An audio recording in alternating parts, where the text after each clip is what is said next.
తమిళనాడు ఎన్నికల ఓట్ల లెక్కింపులో ఇక టీవీకే అధినేత దళపతి విజయ్ దూసుకెళ్తున్నాడు. 108 స్థానాలు ఇక విజయ్ ఆధిక్యంలో ఉన్నాడు. అయితే విజయ్ గెలుపు ఇక ఆల్మోస్ట్ కన్ఫర్మ్ అయిపోయినట్టే. తమిళనాడు సీఎంగా విజయ్ ప్రమాణ స్వీకారం చేయబోతున్నట్టుగానే కన్ఫర్మ్ అవుతుంది. బట్ ఈ టైంలో ఇక దళపతిని నమ్ముకున్న నటి త్రిషకు మరి మంచి ఒక అవకాశాన్ని ఇవ్వబోతున్నాడు విజయ్ అనే ఒక చర్చ జరుగుతుంది. త్రిష కోసం దళపతి ఒక మాస్టర్ ప్లాన్ ఇప్పటికే సిద్ధం చేసి పెట్టాడని ఒక చర్చ జరుగుతుంది.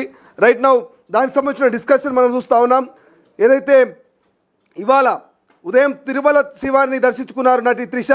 నేరుగా విజయ్ ఇంటికి చేరుకోవడం హాట్ టాపిక్గా మారింది. అంతేకాకుండా త్రిష పాలిటిక్స్లోకి ఎంట్రీ ఇస్తున్నారన్న ప్రచారం జరుగుతోంది. గతంలో త్రిష ఒక సందర్భంలో నేను సీఎం అవుతా అన్నటువంటి వీడియో ప్రస్తుతం సోషల్ మీడియాలో వైరల్ అవుతుంది. మరి ఆ వ్యాఖ్యల్ని గతంలో త్రిష చేసిన వ్యాఖ్యల్ని బేస్ చేసుకొని సోషల్ మీడియాలో విజయ్ అభిమానులు పెద్ద ఎత్తున పోస్టులు పెడుతున్నారు. కొంతమంది త్రిష భవిష్యత్తులో మంత్రి అవుతుందని, ఇంకొంతమంది డిప్యూటీ సీఎం అవుతుందని, లేదు త్రిష కోసము విజయ్ ఆల్రెడీ మాస్టర్ ప్లాన్ను వేసి పెట్టాడు, విజయ్ రాజీనామా చేయబోతున్నాడు, అక్కడి నుంచి త్రిషను ఉప ఎన్నికల్లో నిలబెట్టబోతున్నాడు అంటూ ఒక చర్చ జరుగుతుంది. రైట్ నౌ ఏది వాస్తవం ఏది అవాస్తవం రైట్ నౌ తెలుసుకునే ప్రయత్నం చేద్దాం. మా ప్రతినిధి మూసం శ్రీనివాస్ ఫోన్ లైన్ అందుబాటులో ఉన్నారు. మూసం, భారతదేశ వ్యాప్తంగా ఐదు రాష్ట్రాల ఎన్నికల ఫలితాల వేళ అందరి చూపు తమిళనాడు వైపు, ప్రధానంగా సినీ హీరో మరి విజయ్ వైపే కనిపిస్తోంది. సో అసలు తమిళనాడులో ఏం జరుగుతుంది, విజయ్ భవిష్యత్తు కార్యాచరణ ఎలా ఉండేటువంటి అవకాశం ఉంది? తప్పకుండా ఈ విషయంలో విజయ్ 118 స్థానాలు దాదాపుగా గెలుచుకున్నట్టుగానే కనబడతా ఉంది. తిరుచి ఈస్ట్, పెరంబదూర్ రెండు చోట్ల కూడా విజయ్ గెలుస్తున్నటువంటి సందర్భంలో మరి ఒక ప్రాంతంలో ఖచ్చితంగా రాజీనామా చేయాల్సినటువంటి పరిస్థితి అయితే ఉంటుంది. తిరుచి ఈస్ట్ నుంచి తను ప్రాతినిధ్యం వహిస్తూ ఇక పెరంబదూర్ ఏదైతే ఉందో అక్కడి నుంచి తను రాజీనామా చేసి అక్కడ త్రిషను నిలబెట్టి త్రిషను అక్కడి నుంచి కొటిలో ఉంచి గెలిపించుకొని తనని మంత్రిని చేయాలి అనేటువంటి ఒక అవకాశం కూడా చూస్తా ఉన్నారు. దాంతో పాటుగా త్రిష లేకపోతే ఎస్ఏ చంద్రశేఖరన్ ను బరిలోకి నింపాలని చూస్తా ఉన్నారు. ఎస్ఏ చంద్రశేఖరన్ ఎవరంటే త్రిషకు తండ్రి, త్రిష తండ్రి అయినటువంటి త్రిష ఫాదర్ ని నిలబెట్టి అక్కడ తన యొక్క ప్రేయసికి అనుకోవచ్చు, లేకపోతే తనకు సంబంధించినటువంటి విషయంలో ఒక న్యాయం చేయాలనేటువంటి ఆలోచనలో ఏదైతే విజయ్ ఉన్నట్టుగా మనకైతే తెలుస్తా ఉంది. ఖచ్చితంగా గెలుపు అనేది లాంఛనంగానే కనబడతా ఉంది. ఇక ఇప్పటికే 100కు పైన స్థానాల్లో గెలిచినటువంటి విజయ్ పార్టీ టీవీకే ఖచ్చితంగా గెలుస్తుంది అనేటువంటి ఒక సందేహం అయితే ఎలాంటిది అయితే లేదు. ఇక విజయ్ త్రిషాల స్నేహాన్ని కూడా అస్త్రంగా చేసుకునేటువంటి ప్రయత్నం చేశారు డిఎంకే బీజేపీ. విజయ్ భార్యను కూడా చివరి క్షణాల్లో అక్కడ ప్రచారం చేయించేటువంటి ప్రయత్నం చేశారు. మొత్తం మీద ఏ పావులు కూడా అక్కడ పనిచేయలేదు. విజయ్కి సంబంధించినటువంటి విషయంలో ప్రేక్షకులు కానివ్వండి, అలాగే తమిళనాడు ప్రజలు ఓటర్లు కానివ్వండి, మొత్తం మీద దీవించినట్టుగానే మనకైతే స్పష్టంగా తెలుస్తా ఉంది.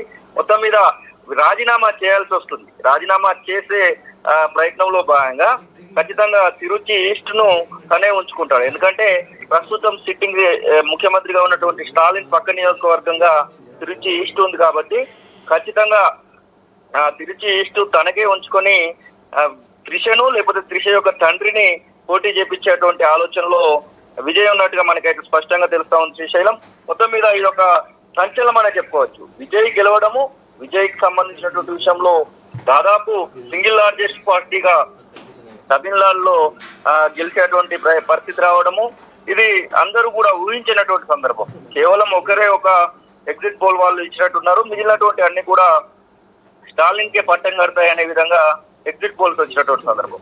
మొత్తం మీద విజయ్ తన యొక్క చెలికత్తే లేకపోతే తన యొక్క స్నేహితురాలైనటువంటి త్రిషకి ఒక సముచితమైనటువంటి స్థానం ఇచ్చేటువంటి మాస్టర్ ప్లాన్ గీసినట్టుగా మనకైతే తెలుస్తా ఉంది. శ్రీశైలం అంటే రైట్ నౌ తమిళనాడులో ఎలాంటి పరిస్థితి? ఇప్పటికే విజయ్ ఇంటి వరకు భారీగా పోలీసు బందోబస్తు ఏంటంటే తెలుస్తుంది. అభిమానులు టపాకాయలు మిఠాయిలతో సందడి మొదలు పెట్టాడు తెలుస్తుంది.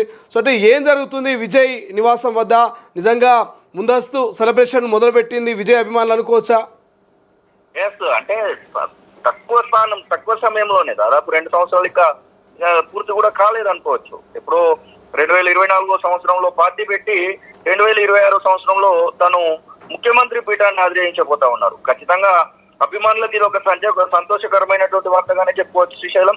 దాంతో పాటుగా విజయ్కి ఒక గొప్ప మైలురాయి అని చెప్పుకోవచ్చు. తను ముందుగానే చెప్పినట్టుగా అన్ని రకాలుగా ఏదైతే అవినీతి లేని పాలన, యువతకు అవకాశాలు కల్పించడం, ఉద్యోగాలు, అలాగే ఉద్యోగము, వైద్యము, విద్య విషయంలో చాలా జాగ్రత్తగా వ్యవహరిస్తానని చెప్పేసి తను మాట్లాడటం, ఇవన్నీ విషయాలలో కూడా సక్సెస్ చేస్తే ఖచ్చితంగా విజయ్ మరొక మారు గెలవడానికి కూడా తనకు మైలురాయి పడుతుందనుకోవచ్చు. ఖచ్చితంగా ఇది ఒక విజయ్ జీవితంలో ఒక కీలకమైనటువంటి రోజుగా చెప్పుకోవచ్చు. విజయ్ జీవితంలో కీలకమైనటువంటి మైలురాయిగా చెప్పుకోవచ్చు. తెలుగునాట కూడా ఇట్లానే ఎన్టీఆర్ కానివ్వండి, అదే తమిళనాడులో కూడా జరిగినటువంటి జయలలితకు అలాగే సంబంధించినటువంటి విషయంలో కూడా మనం చూసాం. ఇప్పుడు విజయ్ ఎరా నడుస్తుందనే చెప్పుకోవచ్చు. విజయ్కి సంబంధించినటువంటి అభిమానుల కోలాహలం, మరొక వైపు సెక్యూరిటీకి సంబంధించినటువంటి విషయంలో భారీ ఎత్తున పోలీసులు మోహరించినటువంటి సందర్భం, విజయ్ ఇంటి చుట్టూ కూడా భారీ ఎత్తున పోలీసులు మోహరించినటువంటి సందర్భం. ఏది ఏమైనప్పటికీ తమిళనాట కింగ్ గా విజయ్ అయితే అవతరించబోతున్నట్టుగా మనకైతే స్పష్టంగా తెలుస్తా ఉంది శ్రీశైలం. రైట్, థ్యాంక్ యూ మూషాం, థ్యాంక్స్ ఫర్ అప్డేట్. ఇది మొత్తం మీద విజయ్ ఇంటి నుంచి బయటకు వచ్చింది ఇంతకుముందే త్రిష, దానికి సంబంధించినటువంటి అప్డేట్స్ కూడా మనం తెలుసుకునేటువంటి ప్రయత్నం చేద్దాం. టీవీకే చీఫ్ విజయ్ ఇంటి నుంచి బయటకు వచ్చిన త్రిష విక్టరీ సింబల్ని చూపించారు. మధ్యాహ్నం 1 గంట విజయ్ ఇంట్లోకి వెళ్ళిన త్రిష దాదాపు గంటన్నర సేపు చర్చలు జరిపారు. తిరిగి బయటికి రాగానే మీడియా ప్రతినిధులను ఆమె కారును చుట్టుముట్టారు. అటు పోటీ చేసిన 2 స్థానాల్లో